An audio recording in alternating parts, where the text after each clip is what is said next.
Alright, ladies and gentlemen, it is your boy, the Lex Man, and we're here to talk about NXT TakeOver Toronto 2019, or TakeOver Toronto DOS, the second TakeOver event since their first one in 2016.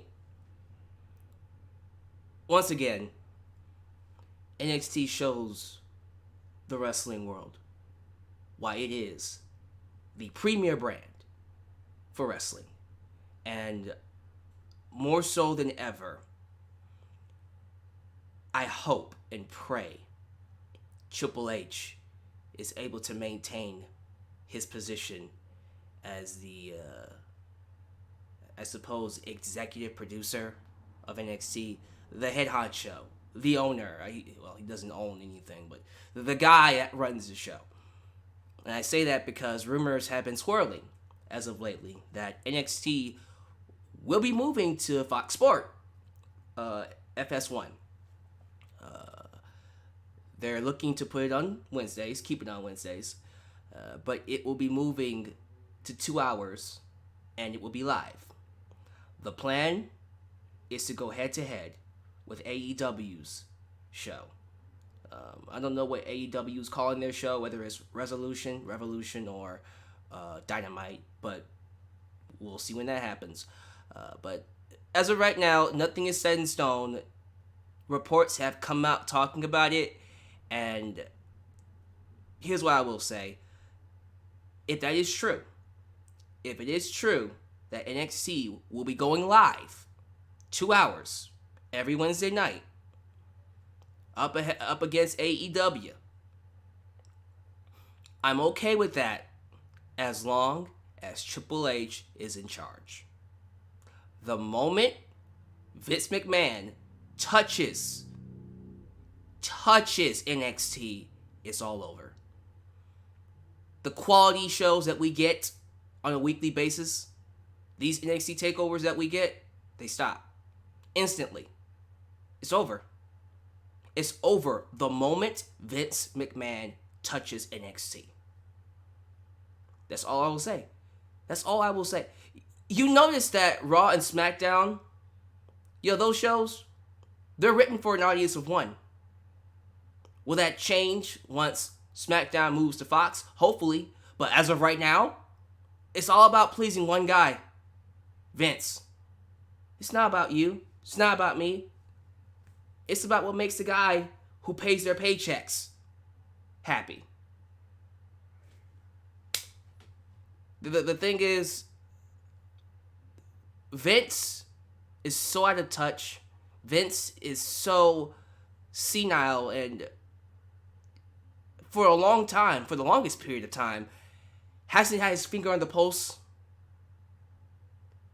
You already know, the moment he takes over, everything that we like about NXT, it's going to be stripped away. And NXT will feel just like Raw and SmackDown. And then next thing you know, all the people we like will get replaced with the Baron Corbins and the Roman Reigns and all the people that he considers superstars. Kona Reeves will be NXT champion the moment Vince McMahon touches NXT. You think I'm lying?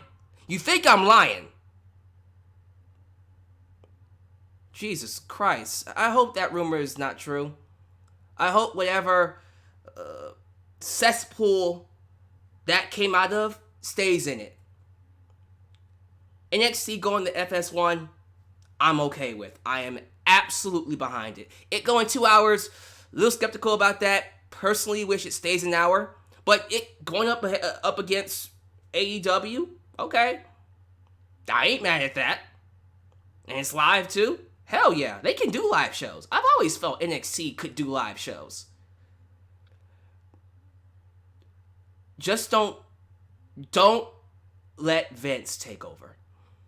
Part of the reason why I have fallen in love with NXT is the fact that I feel it's a show written for fans like me, the hardcore fans. It's a show written for fans. It's supposed to be different from the main roster. It's supposed to be an alternative, I suppose. An alternative in its own company. It's different from the main roster. But you know when Vince touches it, it stops being an alternative. It will feel just like Raw and SmackDown. And if that happens, NXT is dead. That's it. So Triple H, keep your baby out of the crazy old man's hands. Thank you for the $1.72. Thank you, Xander Moore. Sorry, I just went off into a tangent there. I just wanted to talk about those rumors. Let's get to the review. This is your boy, Deluxe Man, and you are watching my NXT TakeOver 2019 Toronto review. Gotta say, another amazing show. Another banger from NXT. Kona Reeves is the finest. And he'll be NXT champion if Vince takes over. You think I'm lying, but another amazing show. It just feels normal at this point. The day NXT has a bad show, start being worried. And those bad shows will start happening if Vince takes over. Hopefully he doesn't. I'm serious. Like, Vince takes over, goodbye Mauro Ranallo. The greatest commentator in wrestling today is going to be replaced, I guarantee you, with Michael Cole. I guarantee you. Vince takes over, bye Mauro. Michael Cole's there. I guarantee you. But anyways, it's just normal at this point for NXT to have an amazing show. And I gotta give credit where credit is due, man. Johnny Gargano.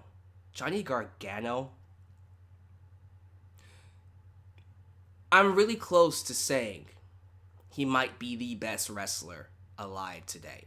I don't really know if there's much that can argue against that. There are many, many, many amazing wrestlers in the world that I could have compete against them. You know, you got the Kenny Omegas, you got the Okadas, you got the Ibushis, you got the Naitos. These are New Japan Pro Wrestling, AEW. There are many, many, many, many other wrestlers. I don't know if anybody has been as consistent as Gargano has been. Every TakeOver match has been absolutely top notch. And for me personally, when it comes to Gargano, there's a certain echelon of wrestlers I hold in a high regard as some of the greatest of all time. As in, no matter what they do, I will always be a fan of them. I will always love them for what they've done, not just for the wrestling business, but for me as a wrestling fan. People like Stone Cold Steve Austin, The Rock, Undertaker, Shawn Michaels, the Nature Boy Ric Flair, Mick Foley, Bret Hart, Hulk Hogan. Now, Hogan at one point did fall off that list for his racial remarks. And honestly, he's still pretty low on the list right now, but he's back because I kind of feel like he's done his time. I'm still waiting for Hogan to come out with that apology. I need Hogan to come out and say, look, brother, what I said was racist. I'm not going to make up an excuse for it. It was horrible, and I will do what I can to make sure that never happens again. He hasn't done that yet. And when he does, I can put him back to where he was originally, which was in the top 5. Right now, he dropped as a result. But, you know, recently the guy that joined the list was Daniel Bryan. You know, when it's all said and done, I don't care what y'all say. Bryan is going down as one of the greatest of all time. People like AJ Styles going down as one of the greatest of all time. I don't care what y'all say. I'm really close, real close to putting Johnny Gargano on that list. I need to see what I call the career match. Not like your career's over match. No, the career-making match. The one where when it's all said and done, people are going to remember you. Speaking of Johnny, when NXT went off the air, Johnny got a standing ovation and Regal came out to hug him. I think this was his last match on NXT. I was going to talk about that at the end of the review, but yes, Aaron Sherwood is right. After the show, Gargano literally went from being booed at the beginning of the match. He came out as the least favorite, the one the crowd didn't want to win. Then by the end of the match, by the end of the show, everybody was showing him love. Everybody was cheering him. Do you understand how hard it is to turn Toronto? This is Toronto, Canada. This is the same crowd that booed The Rock. This is the same crowd that turned Edge heel and turned Randy Orton babyface. SummerSlam 2004, in case you don't know what I'm talking about.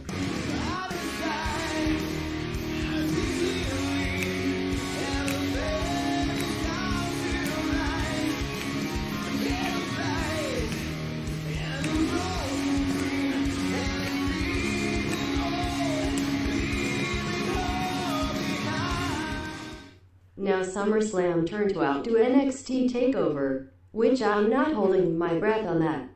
Tomorrow night, 6 hours of snooze fest IJS. Tell me about it.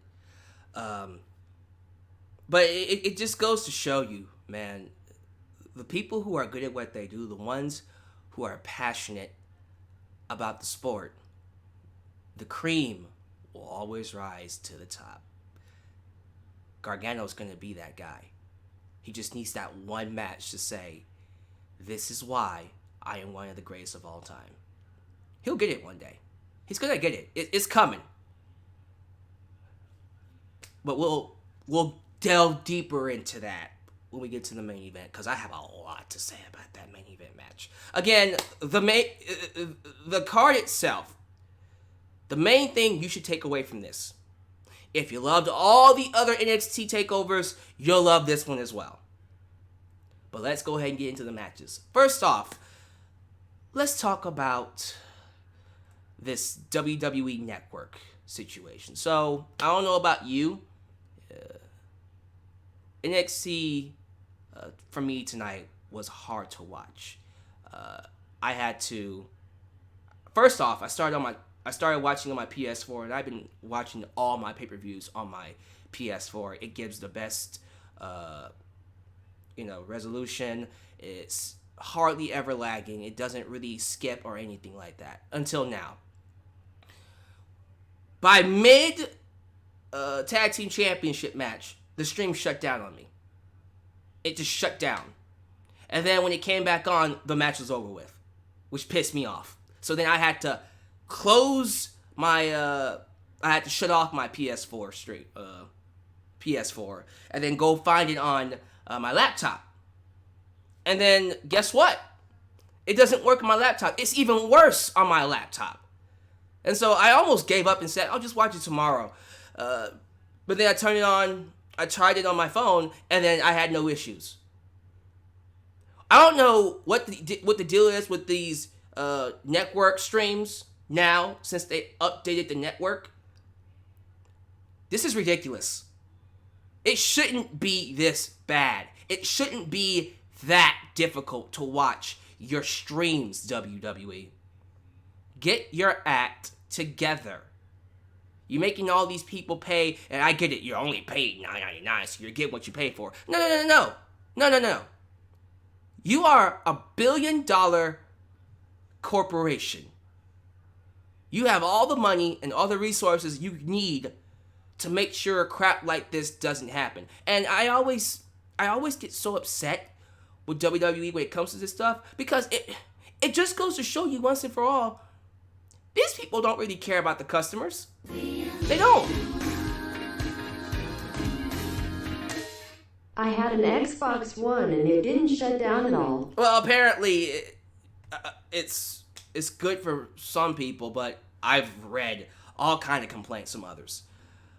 But it's incredible that WWE allows this stuff to happen and doesn't do anything about it until fans like me make a ruckus. Your network should not be making these skips and glitches at this point in time. You've had this thing, for 5 years now? Over 5 years? This should be cleaned up. Get your act together. For real, for real. I just have to say that I don't like the fact that I had to watch NXT TakeOver on my phone. Because PS4 and laptop streams weren't working. Ridiculous. Let's get to the match. The opening match for NXT TakeOver Toronto was the Tag Team Championship between the Street Profits and the Undisputed Era, a.k.a. Kyle O'Reilly and Bobby Fish, a.k.a. Red Dragon. The crowd in Toronto tonight, amazing crowd.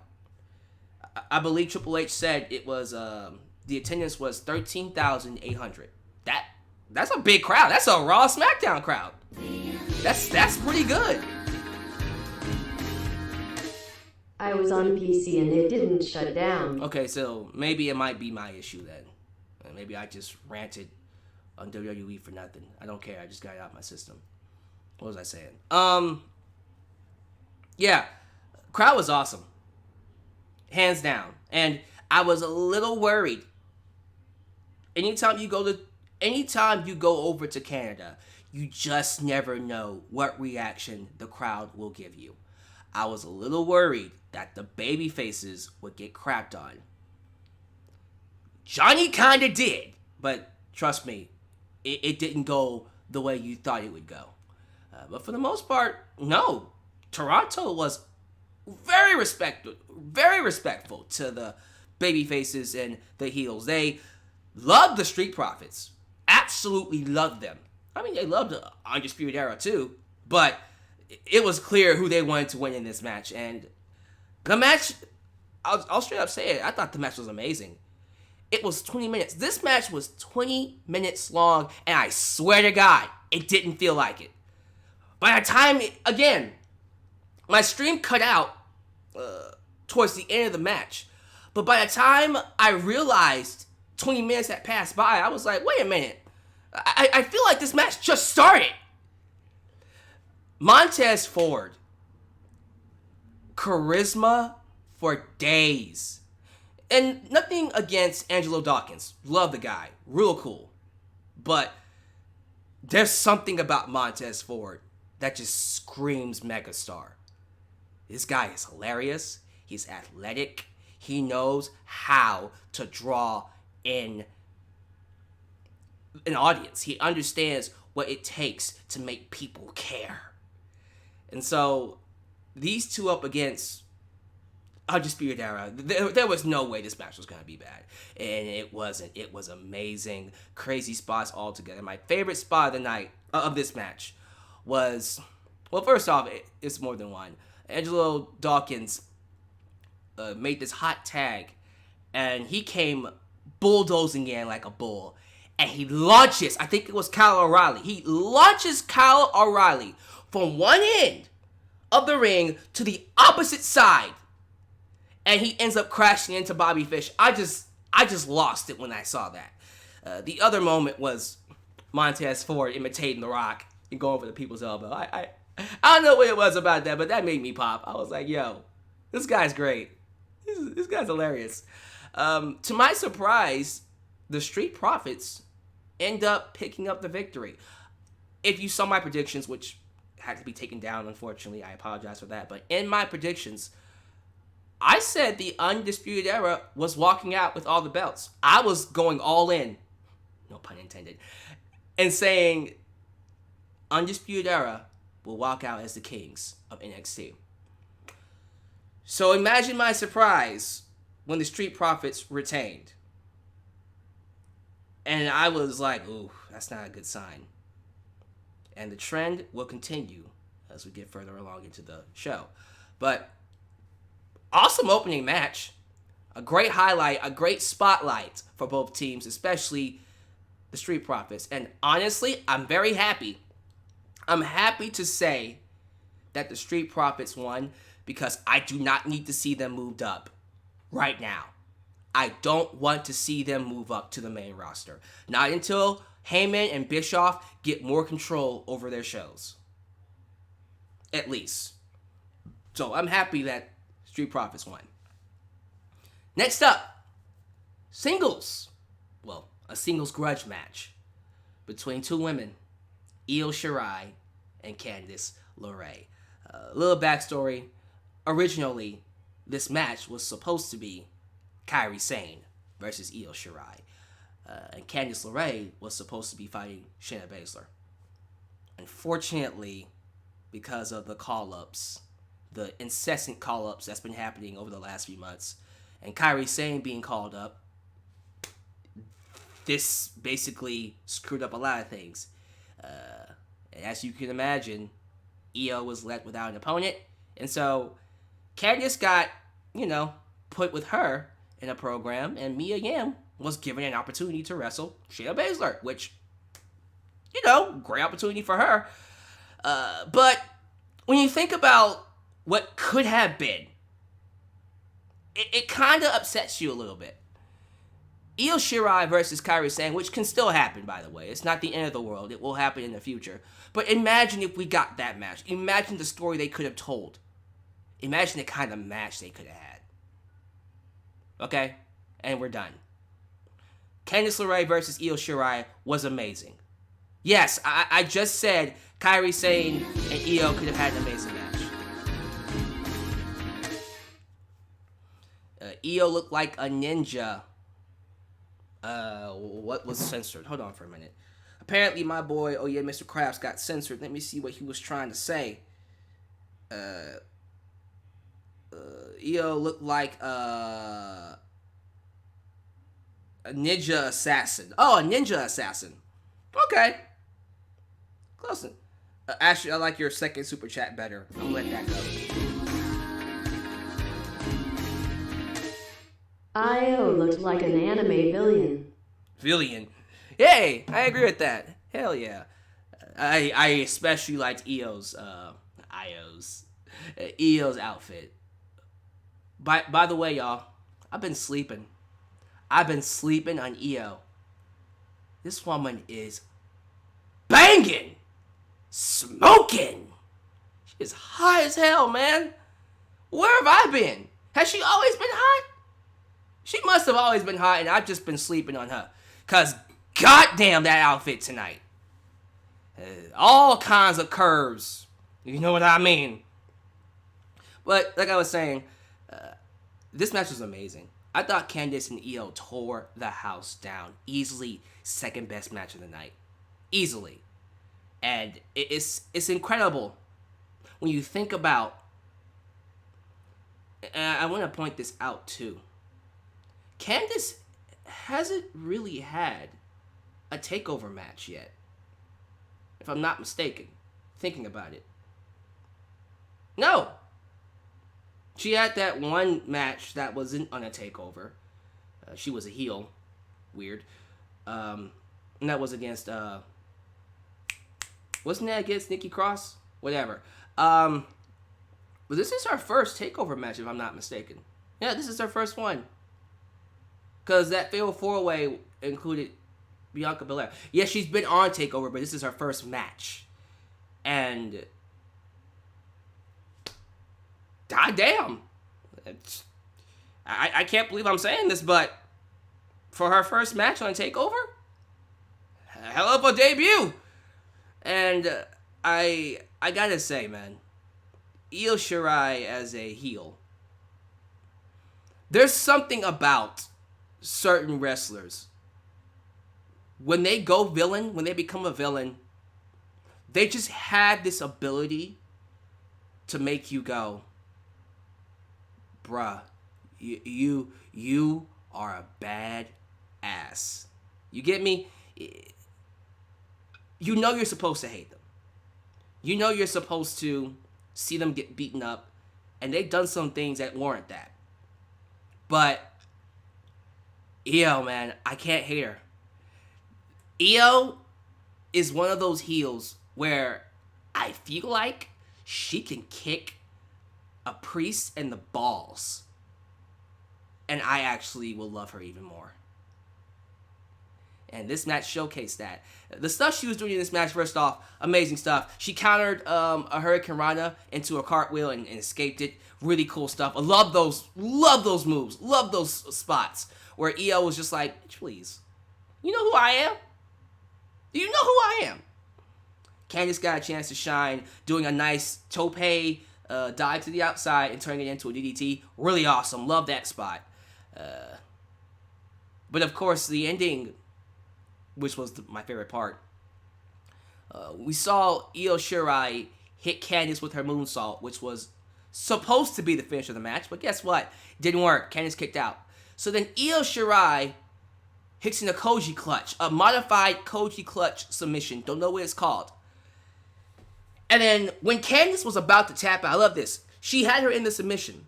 Candice was getting ready to tap out. But then Io grabs her arm so she doesn't tap out and hooks it behind her head so she can suffer more in the submission. That kind of badassery makes me love this woman even more. And of course she wins. Candice loses through chaos by pass out. She didn't tap out, she passed out. Io wouldn't let her tap out. She's like, no. You don't get to tap out. When I'm done with you, I'll let you go. And she wins. Io Shirai picks up the victory. I say give her the belt immediately. I think it's time for her to win that championship. Listen, we'll go ahead and move on to the women's championship next. Although it wasn't next. The next match was a triple threat. But let's skip ahead to the women's championship. When it comes to Shayna's reign, first off, I don't care what anybody says. I think Shayna has been the best NXT women's champion they've had since Asuka. Easily. I think Asuka is going down in history as the best. Perhaps one of the best champions in WWE history. Unfortunately, not on the main roster, but regardless, Shayna has been killing it. I am a huge fan of Shayna Baszler. Always have been. Love her. Love old school Shayna. I know fans aren't that high on her because of how she wrestles. I'm different. I love me some old school wrestling. I love me some old school storytelling. I understand what she has been trying to do with her matches. And when you have someone like this, who's old school like Shayna, you're not gonna get, and I gotta point this out. You're not going to get the Dave Meltzer 6-star, 7-star matches. You're not gonna get the New Japan Pro Wrestling, although you'll get elements of the stiffness, but you're not gonna get that high quality, fast pace, bruiser kind of matches that you see, strong style kind of matches that you see in New Japan Pro Wrestling. What you're gonna get is storytelling. Old school 1980s storytelling with Shayna. And you know something? It still works. I still enjoy her matches. Even with Mia Yim, which I'll admit, I don't think this match lived up to the quality of the grudge match. I will say Io and Candice had a better match. Does that mean the championship match was bad? Absolutely not. It was good. But when you have a show of amazing matches and then this one is just good, you know what I mean? And it's a shame because I personally look at Mia Yim as someone who does have the ability to be a main event, a main event player in the women's division. Maybe not of all WWE. But I look at her and go, yeah, that's someone I can see definitely being at the top of the division one day. I still think she needs some work. I still think she's trying to figure herself out. I even will say she got thrown into this way too soon, but what are you going to do? Again, Candice was supposed to get this spot.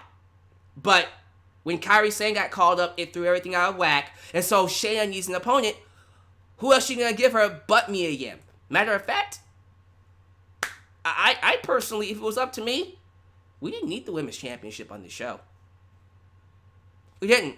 I would have had Matt Riddle fight Killian then. But we had it on the show, so whatever. Not saying the match was bad. Again, not saying the match was bad. But it was easy. Easy as Daddy's hell. That this was not playing. I'm fine with Shayna being champion, but she's starting to overstay her welcome in NXT. Also, Mia did not look ready and crowd couldn't care less. The problem with this match was the story wasn't there. The hype wasn't there. And that's why the crowd didn't care. And we all kind of figured that would happen. We all kind of figured, yeah, no one's really buying Mia Yim beating Shayna Baszler. And watching the match, I didn't feel at any point in time Mia would beat her. With that said, I did enjoy the storytelling. I love, again, you had to appreciate the kind of match you're going to get from Shayna Baszler. I appreciated that Mia Yim was telling the story that she cannot beat Shayna wrestling her match. I can't beat you, Shayna, in a technical wrestling match. So I'm not going to do that. I'm going to fight you. I'm going to claw at your eye. I'm going to rake at your face. I'm going to rake at your back. I'm going to scratch your back. I'm going to bite you. I'm going to smack you. I'm going to kick you. I'm going to do some things that you wouldn't see in a wrestling ring. I'm going to fight you like I was fighting you on the streets. So basically, play dirty, I suppose. But I like that because it highlights two characters, which is, again, the whole point of why storytelling exists in wrestling. So I know you guys more so than any other match in this card didn't necessarily like this one. But again, I can't say it was a bad match. It was good. Shayna wins. She retains. And that's what it is, man. Look, Mia is still trying to figure out who she is. By the way, why couldn't Bianca challenge Shayna tonight? That's another one I still think is trying to find herself. It wouldn't have made a difference. She wasn't going to beat Shayna. She wasn't. So, that's all I got to say about that match. Let's see what happens in the future. Who do you guys think will beat Shayna Baszler for the NXT Women's Championship? Let's get to the North American Championship. The triple threat. The triple threat. Velveteen Dream made an entrance as the Monty. Those of you who don't know who the Monty is, old school wrestler from like late 80s, early 90s, before you were even born and I was a baby. But yeah, a tribute to a Canadian wrestler called the Monty. And it was great. Love the entrance. And I'm going to assume those dancers were the Toronto Raptor cheerleaders? Well, Toronto Raptors was easily paid homage to in this entrance. So I'm assuming those were the dancers or the cheerleaders of the squad. I don't know. There was a tribute to the Toronto Raptors, the NBA champs, and entrance was great as always. Pete Dunne, Roderick Strong came out, and I thought these three had an outstanding match. Outstanding. Favorite spot of the night, of the match, excuse me, because, Jesus, I'll talk about my favorite spot of the night in just a second.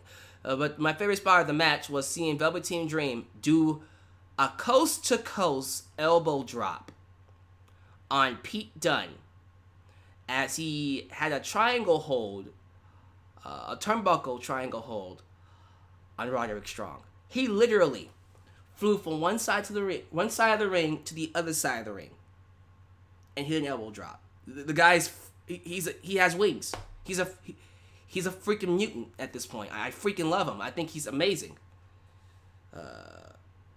I just can't give this match enough praise. I love the stiffness in it. I thought all three looked amazing. And again, predicted that Roderick Strong would walk out the champ. No, he didn't. Velveteen Dream did. He retained. And after he retained, I just kind of thought to myself, ooh, I guess this means Undisputed Era is being called up. I'm not the only person that thought that. I'm pretty sure most of you did as well. Ooh, that's not good. That's not a good sign for Adam Cole. It isn't. But, hey, we'll see what happens next. So, Velveteen Dream still champ. And then we get to the main event. 2 out of 3 falls. 3 stages of hell. The first fall, singles match. Second fall, street fight. The final fall, as announced by William Regal on the pre-show, was a barbed wire steel cage match with weapons. Insane. But it's for the NXT World Championship. We got Johnny Gargano, the challenger, taking on the champ. Say it with me. Adam Cole, baby! My match of the year. So far. And more than likely, at the very least, WWE's match of the year. I don't see any other match. I don't see how anything possibly in WWE can top this. Triple H swerved all of us with how they book UE. God damn it, Aaron. Let me get to my points. But he's right. Aaron's right. Aaron basically took the words right out of my head and my mouth. With the booking of the first two matches, the tag match and then the triple threat, I went into this match thinking, okay, Adam Cole has to lose this, right? But then I have to remind myself, wait a minute. NXT always tend to throw us curveballs. What is the one curveball that what was the one curveball we didn't predict in this show?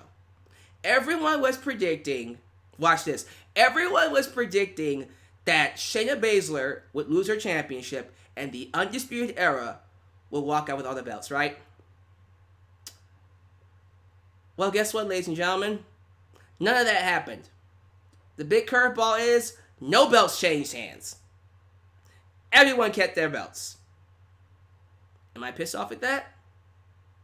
Actually, no. I'm not. We still got an amazing show out of it. But this is my match of the year. This was my match of the year, and good luck to anybody in WWE topping it. I don't see it happening. I see a match in New Japan perhaps topping it. I see a match in AEW perhaps topping it. But this is it. Y'all not topping this. So, cherish it while you can. Because, as of right now, Adam Cole and Gargano, they're running away with match of the year. And if you even think about giving that trophy to like a Roman Reigns or a Seth Rollins, I'm going to be pissed off. I love Kofi Kingston versus Daniel Bryan. That, before this match, was my match of the year. Don't want me to interrupt, be quicker than lol. Sure. But, what was I about to say? I thought AJ Styles and Rollins was a contender. But for me, despite all those amazing matches, the emotion in this match was... It was untouchable. It was untouchable how good this match was. So let's talk about it. Let's talk about the main event. As I said, it was a 3 stages of Hell's match, 2 out of 3 falls. First match was a singles match. And I was a little worried when they announced the stipulations in this match. I assumed that the first match was going to be a street fight and then the second would be a singles. I'm happy they didn't do that. They did singles first and then street fight and then the barbed wire steel cage, which, mind blown. Adam Cole went in as the favorite. He was the pro crowd favorite. It was a pro Adam Cole crowd. And the crowd was booing Gargano. And I told myself, when the match started, if I was a betting man, I would bet this crowd would not boo Gargano by the end of the match. Oh, was I right? And I wish there was something I could bet money on that said that, because I'd be rich. The first match, the singles match, I'll say it. The singles match might actually... I can't believe I'm going to say this. Nah, I'm not going to say it was the best out of the 3. I kind of feel it was. I'm at that point where it's like, that might have been the best out of the 3. No, it wasn't. No, it wasn't. The barbed wire steel cage part was the best one. But it was second best. The singles match, I thought was just going to be like their warm-up. No, this was freaking awesome. Freaking fantastic. I got to talk about this. So this is why I love Gargano. I love that the match, the first fall, ended with Gargano using the steel chair. He got himself disqualified intentionally. Now, Adam Cole brought the chair in first. He used the chair as a distraction to low blow Gargano. Gargano was smart enough to go, oh, okay, bitch. Since you want to bring in a chair, since you want to be that asshole, I'll just take this. BAM! Smacked him over the back with it, then proceeded to beat the living piss out of it. Beat the living piss out of him with it. And then he lost the first match by disqualification. But guess what? The next match is a street fight. So, no holds barred, no rules, no disqualification. Got himself the advantage. And it's hilarious to me. Throughout the entire first match, the crowd was split on Gargano. They first started off booing him, and then as usual, because his matches are awesome, the crowd got behind him a little bit, and then it was 50-50. And then when Gargano pulled what me considered to be a heel move, the crowd fell in love with him. They just instantly, oh my god, he's amazing now. Which is like, oh, so that's what it took. Gargano gets darker, he does heel shit, and the crowd loves him. Toronto, man, that's for you. They love heels. They love, the healer you are, the more they love you. The darker you are, the more they love you. So, the entire street fight match was them brawling all over the arena. A couple of announcer table spots. And of course, you had, I think, was this a spot that Gargano hit the... No, that was a steel cage match. Gargano wins this with the Gargano escape, and then we go to the final match, the barbed wire steel cage match. This was insane. This was one of those matches where I went, and I literally asked myself, how the hell are these guys not bleeding? There were a couple of moments in this match where I went, you should be busted open right now. For instance, Gargano did a tornado DDT. He had Adam Cole sell for a DDT. He does a tornado DDT off the turnbuckle onto a steel chair. And I went, how are you not bleeding? You should be busted open from that, buddy. You should be busted open from that. I don't know how many kendo stick shots Gargano took to the head. How many times have been ran into the cage? How many times they were rammed into a steel chair? In the freaking street fight, Gargano long darted Adam Cole head first into a steel chair. How are you not bleeding? There are moments where I'm watching this and I go, I get that you guys are PG, but in real life, you would be bleeding. Like, come on now. You would be bleeding if that happened to you. So in my head, I'm thinking, I'm imagining this match happening with color. And it just works so well. How many freaking Canadian destroyers did we see in this? I think we saw at least about 4 or 5. I'm counting 4 or 5. There was the regular one, and then there was the one off the ladder by Adam Cole, and then there was the one Gargano did off the turnbuckle. So 3. I feel like I missed one. I'm gonna go with 3 for now. But so many awesome spots. The match ends.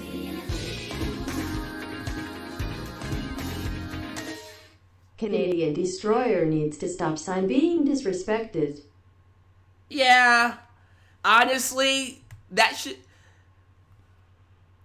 one of those moves where if you hit it, that's it. I'm okay with Gargano kicking out of it. I'll say this, Gargano kicking out of it, it's whatever, it's Gargano. Gargano is Wolverine. You can't beat him unless you basically hit him with a bus.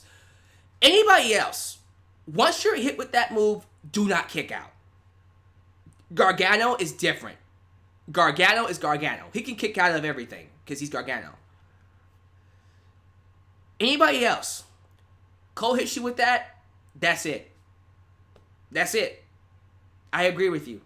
Who said that? Who was the guy who said that super chat?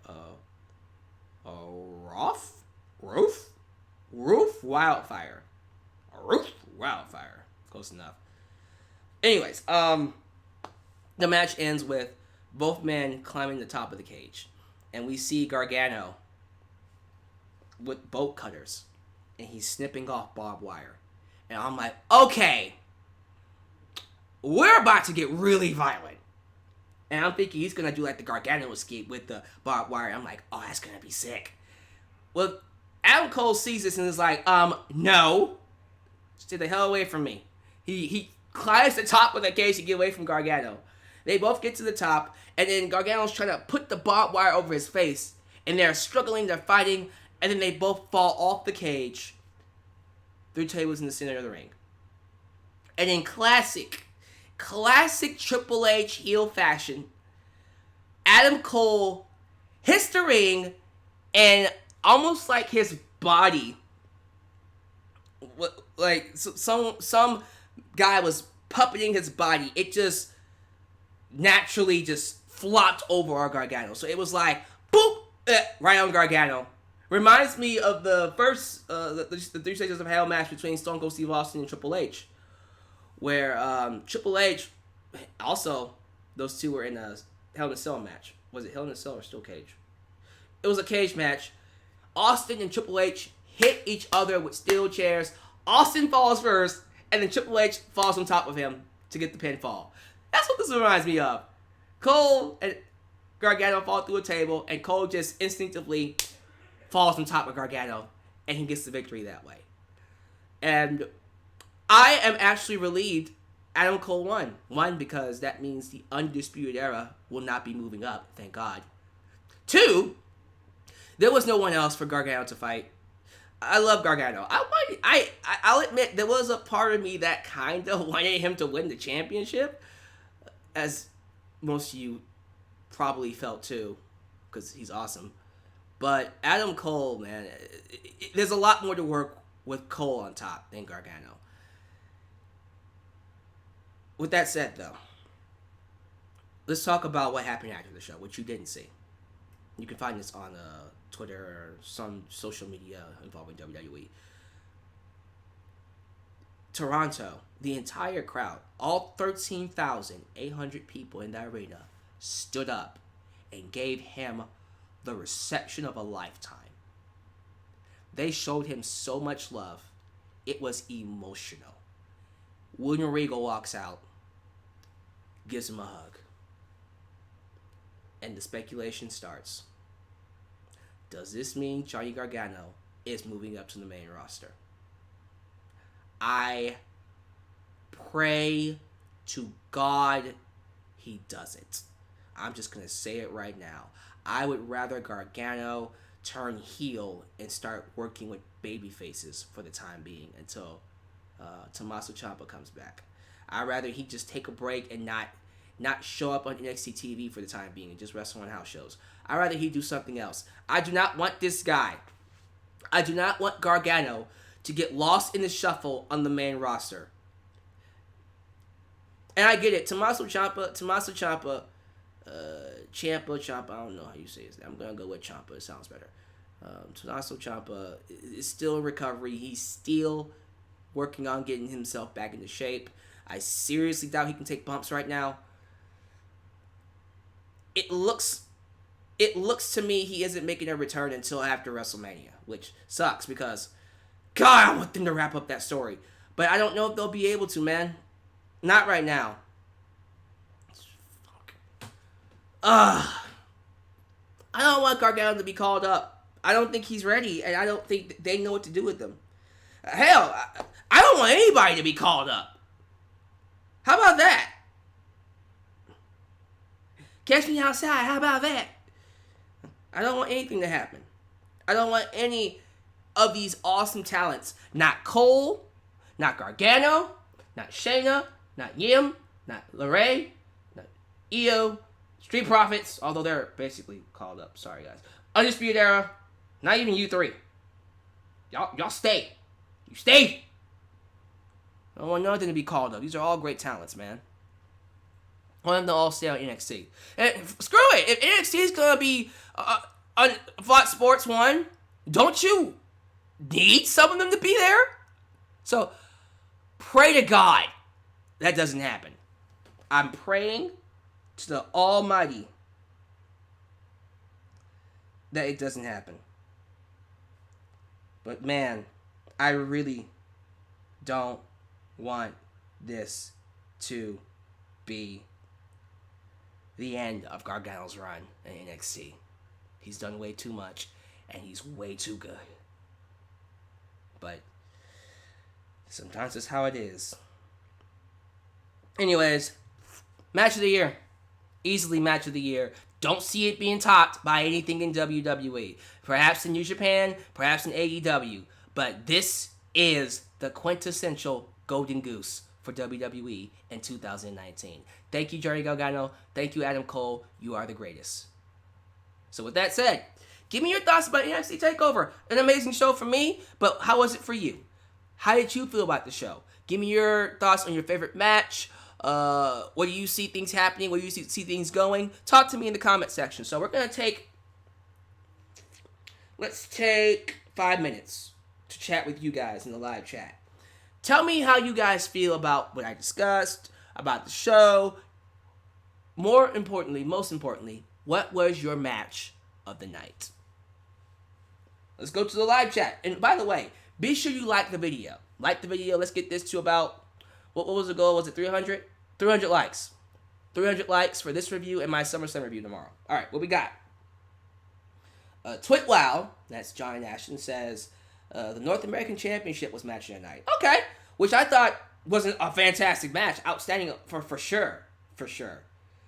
Let's see here. Firestar Heart says he's watching it a second time. It's that good. Chase 5677 gave it an 8 out of 10, which that's pretty goddamn good.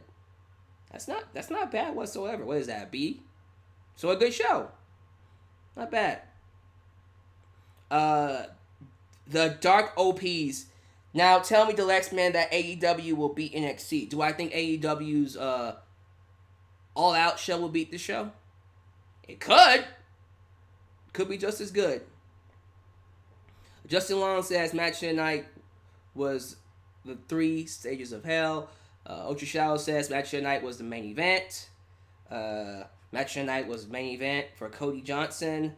Match of the night was, Io Shirai and Candice LeRae for Oh Yeah, Mr. Krabs. Let's go. Okay. Let's see here. Adam Ritter, who finally beat Shayna Baszler? Probably Candice, but he gave it a 9 out of 10. King Switchblade gives match of the night to Gargano and Cole. How do I feel about Dakota Kai or Tegan Nox beating Shayna? Ooh, I like Dakota Kai. The thing is, will she be healthy enough to come back and do it? If she is healthy, yeah, have her beat Shayna. That's the perfect person to beat her. And then she can drop it to Io. Sounds good. Twitwild says, I honestly didn't enjoy the main event at all. Gargano acted heelish. Debatable. Plus, it was another match of Cole trying to hit him moves, and that didn't win him the match. I feel like you're kind of nitpicking the match a little too hard. But, hey, we're all entitled to our opinions. Yeah, Gargano was...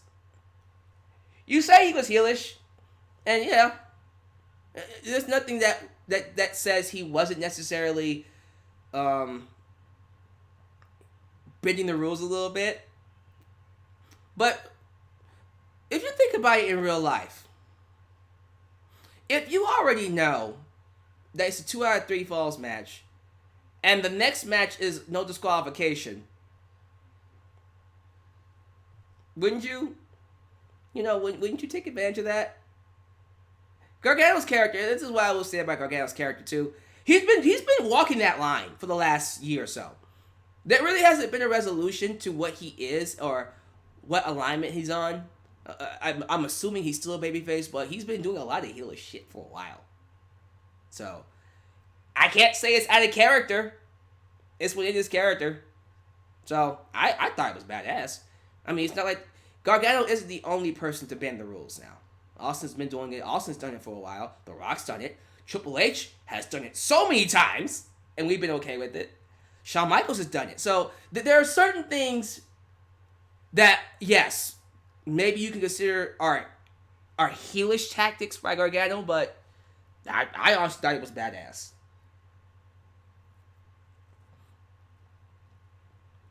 Let's see here. Suzuki, I think. Let me see here. Suzuki, I think they're more match of the night. Hold on. What is he trying to tell me? I don't know what he's trying to tell me here. Sorry, Suzuki. I think he's trying to tell me he had 3 matches of the night. He liked the Shayna.